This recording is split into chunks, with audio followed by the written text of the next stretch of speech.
It had been a day's travel, and the smell of burning timber was faintly carried by the breeze as we made our way up the incline. Word had reached us. Giants were terrorizing the region, and unfortunately had reached the village of Northwatch, crippling crucial lumber supplies in Jumeirah. If Northwatch's people were born of tiefling blood, Jumeiran forces would have already been dispatched. But alas, the humans were left alone to die. Myself, a tiefling named Grace, and a half-elf fugitive named Daereth were sent to complete an impossible task by Jumeiran royals. They intended for us to die along with the inhabitants of Northwatch, to die without the inconvenience of declaring outright war between man and tiefling kind. The distant sound of bellowing and crashing stone echoed through the forest as we drew near. I spoke first.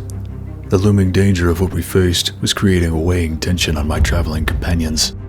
Soon we will be at Northwatch. I'm eager to meet our new friends. If the ground's trembling is any sign, they're eager to meet us as well. We'll have to give them a formal welcome from Jumeirah. I wouldn't know what that looks like.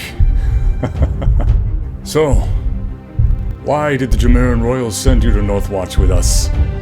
Are you watching over us on behalf of Jumeirah? With friends like those, who needs enemies? Sending you on a deadly task with the likes of men? Adramalik wouldn't trust me to watch over the stable cleaners. I don't know why they would send me with a Valtrin and a prisoner, but I'll enjoy the taste of freedom and fresh air while I have it. Daereth, silent as ever, glanced over at Grace with a wry smile. His mood had shifted lately. The fire in his eyes seemed more subdued, as if the weight of this particular quest pressed heavier on his shoulders.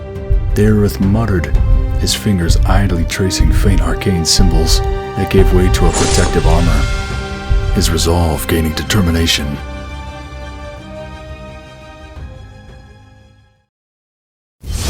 As we approached the village, the scene was grim. We were met by a giantkin, injured, limping, and visibly enraged, rampaging through what remains of a nearby home. The wooden walls creaked under the creature's immense blows as it crushed the last remnants of the building with its bare hands, shouting with guttural roars.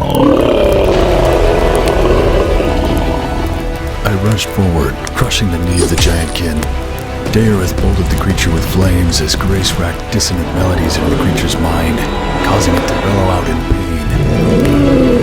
Swifter than I imagined, the beast struck my chest, denting my armor and wounding me deeply. Blood escaped from me to the ground and from my lips. I steadied myself. As I regained my footing, the giantkin raised up a strike towards Grace. The thought of her taking the blow I was just dealt was too much to bear.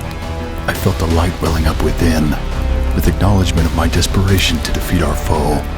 The power of the eternal light surged through my hands as I leaped to strike the giant, my maw shattering its skull and spewing matter across my dented armor. The smoke was still hanging low over the village of Northwatch.